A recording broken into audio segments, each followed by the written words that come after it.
I came across this Yerba Mesa herb, and it wasn't looking very good, so I brought it home so I can see if I couldn't help it out.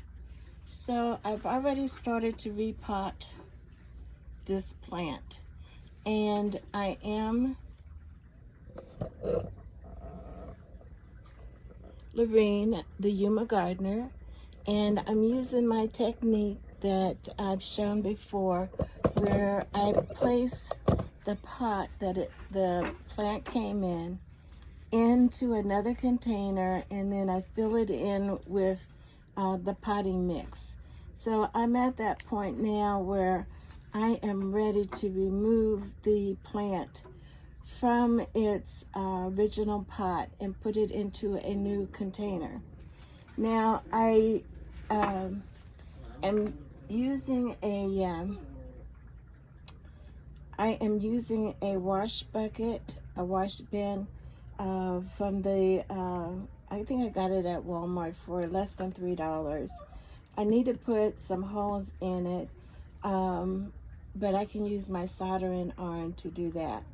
So I found out that this is an herb. It is a native plant, native to southwestern United States and some parts of northern Mexico. It's used for a lot of medicinal purposes.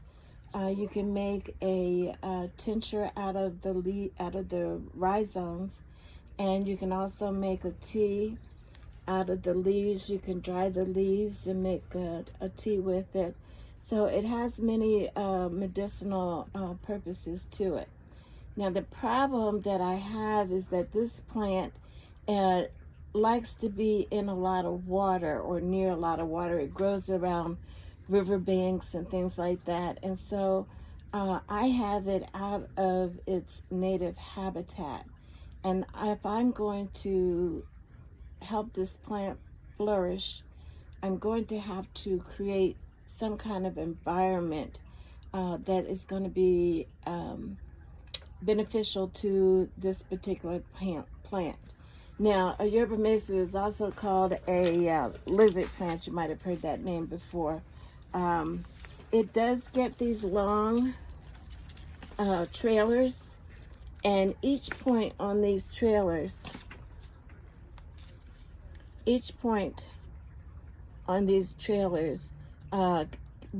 can become a plant.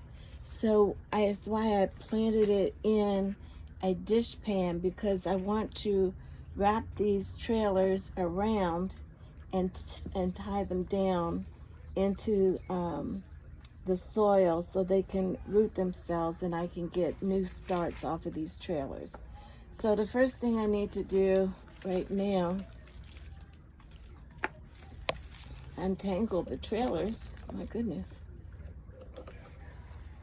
these are very long.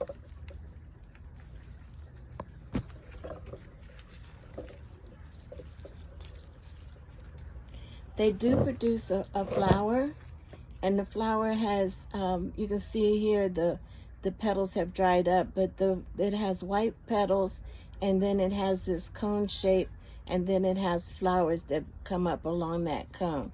And they also attract pollinators. So this is a very interesting plant. I'm going to remove the pot, and as you can see, I have a perfect hole to slip it back into. So I'm going to slip it right back into that hole.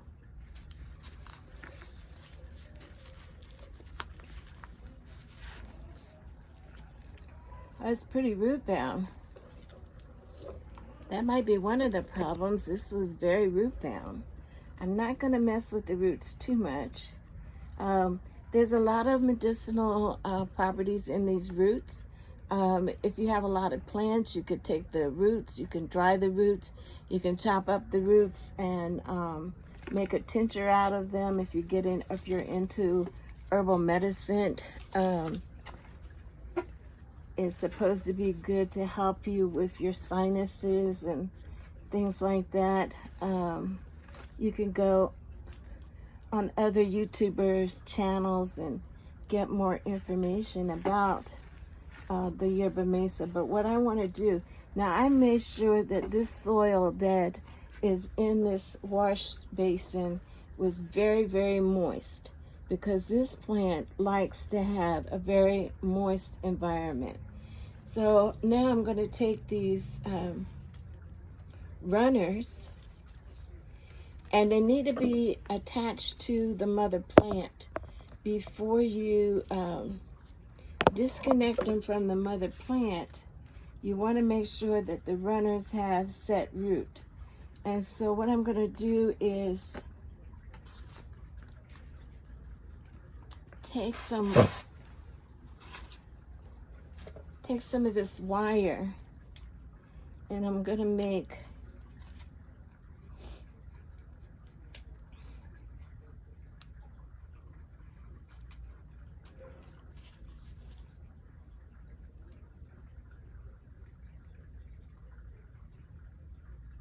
that's even too long, but I'm making a little U so I can keep these runners in place.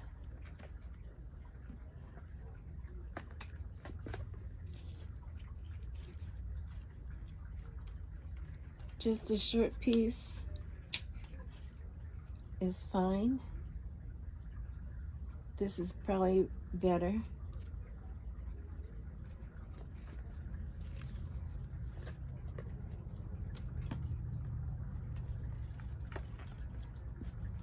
And I'm not going to tie all of them down. I'm just going to tie the ones down that I can, because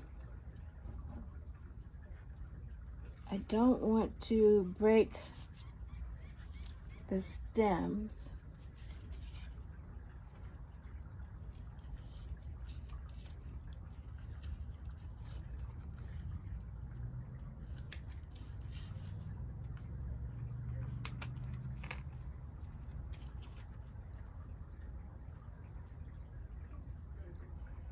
And I've been thinking about how to make the hulls.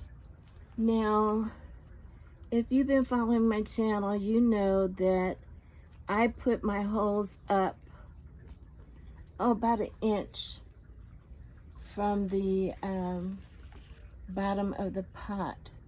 So for this plant, because it loves to be in like near ponds, they grow along the river's edge. It likes the wet environment.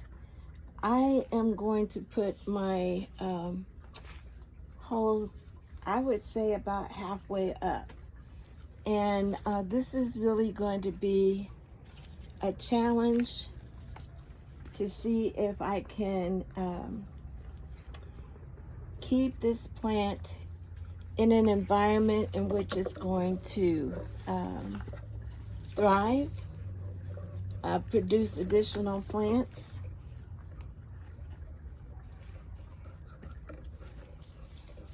And maybe,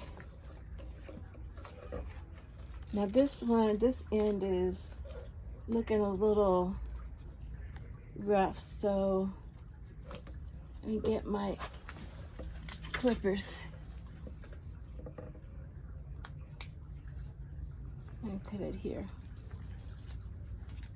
Now I'm not sure if this will grow without the mother plant, but it has a lot of roots on there.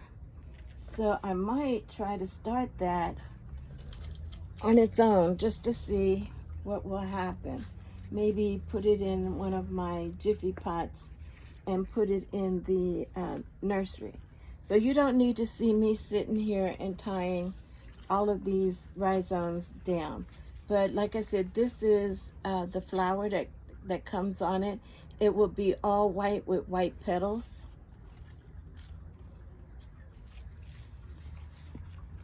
I'm not sure if there's any seeds there, but I'm going to leave that on. So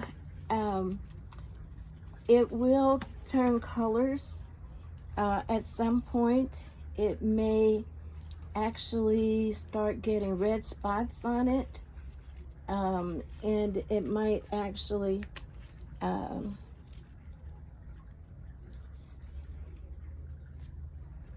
look as though it's got some kind of disease or something, because the leaves will start turning red with red spotches on them.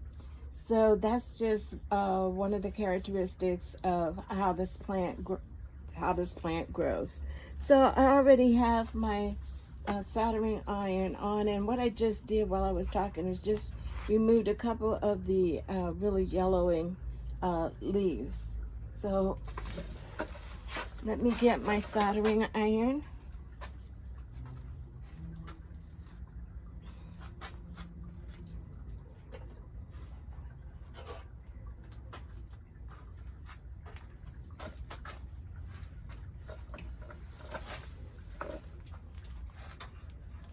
Okay, so I said I'm going to put my holes about halfway up the plant, up the container. That's going to give the roots plenty of very moist soil, which is what this particular plant needs. I've never raised this plant before, and quite frankly, this is a real experiment because I don't have a water feature or a pond or anything like that kind of environment that this plant is accustomed to. But I'm going to see if I can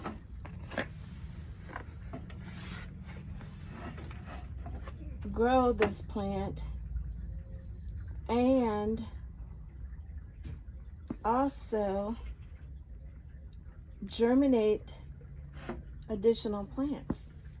So that is the goal. I've got one more side to do.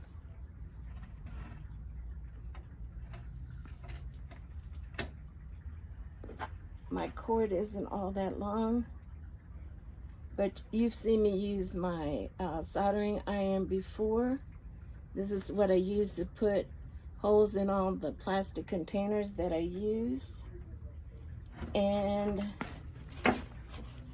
this is a dish pan, so it is a food grade container, and it is a 18 quart 17 liter container. And the reason why I decided to put it in this is because of this surface area that I want to tie down these runners so that they can root themselves and see what we can do as far as producing additional plants. So I'm going to start a I don't know what they call it on YouTube, where you put all of the videos together about a particular plant or a thing. I have some on how-tos and garden tours and things. Oh, I think it's called a playlist. That's it, a playlist. And so I'm going to start a playlist for the Yerba Mesa, and we can track the progress of this plant. And I will put up a picture or a video on this plant on a weekly basis. And so today is Saturday, so I will put on my calendar to upload a video every Saturday so that you can follow the progress of this plant. It's a very interesting plant. It's a native plant. It attracts pollinators. It has many medicinal uses, and I have it outside of its normal environment, but I'm going to create or try to create an environment for this plant to thrive in. So with that, if you like this information, please give me a thumbs up. If you haven't already done so, please subscribe to the channel.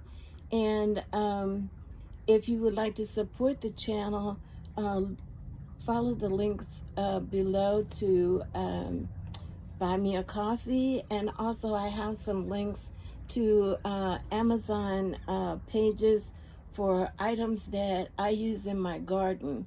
And if you click on those links and buy something from Amazon, they will pay me a small commission because I am an Amazon affiliate.